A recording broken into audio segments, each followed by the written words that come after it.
शमशान का बंद दरवाज़ा। मध्य प्रदेश के एक छोटे से गांव रामपुरा में एक पुराना शमशान घाट था।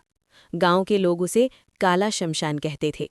उस जगह के बारे में कहा जाता था कि वहां रात में अजीब अजीब आवाज़ें आती हैं। जलती चिताओं की राख अपने आप उड़ने लगती है और कभी-कभी किसी औरत के रोने की आवाज़ सुनाई देती है। गांव के बुजुर्ग हमेशा बच्चों को चेतावनी देते थे, सूरज ढलने के बाद उस शमशान के पास मत जाना, वरना वापस नहीं आओगे। लेकिन गांव के कुछ लड़के इन बातों को अंधविश्वास समझते थे। उनमें से एक था रवि। रवि 24 साल का एक बहादुर लेकिन जिद्दी लड़का था।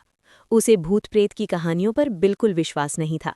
एक दिन उसके दोस्तों ने उससे कहा, अगर तुम इतने बहादुर हो तो आज रात शमशान जाकर दिखाओ। रवि हंस पड़ा। ठीक है, आज रात 12 बजे मैं उस शमशान में जाऊंगा। दोस्तों ने सोचा रवि डर जाएगा, लेकिन वो सच में जाने की तैयारी करने लगा। रात का सफर।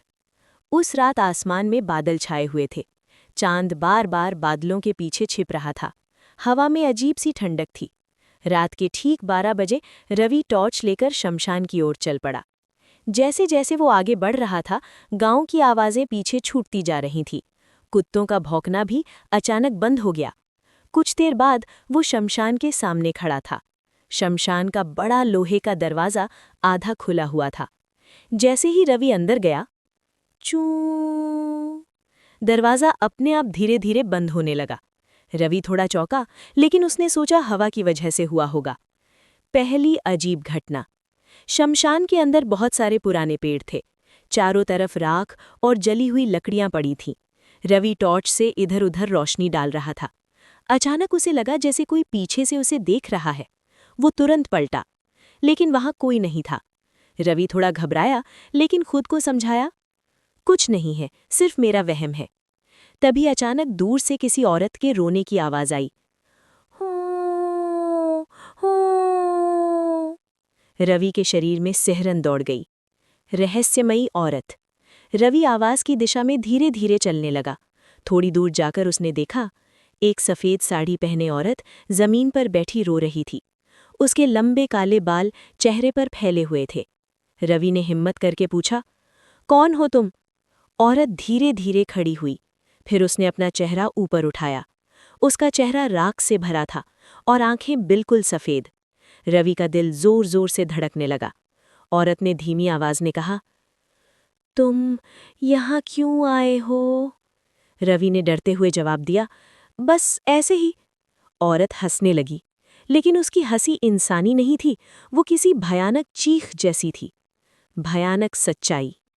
औरत ने कहा, आज से 20 साल पहले इसी शमशान में मुझे जिंदा जला दिया गया था।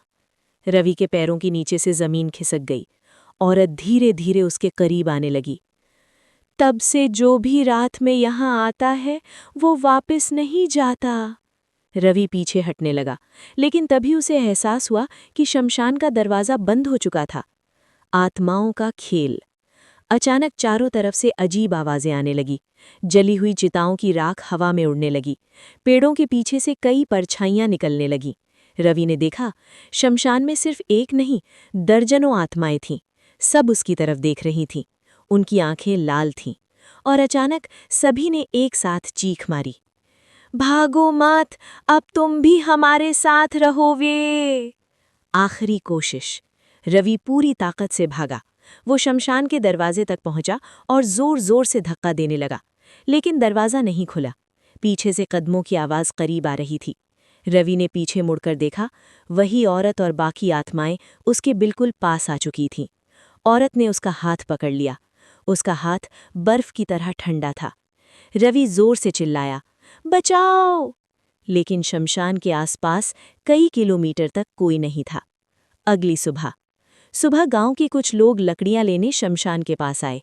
उन्होंने देखा, शमशान का दरवाज़ा खुला हुआ था और अंदर ज़मीन पर रवि की टॉर्च पड़ी थी। लेकिन रवि कहीं नहीं था।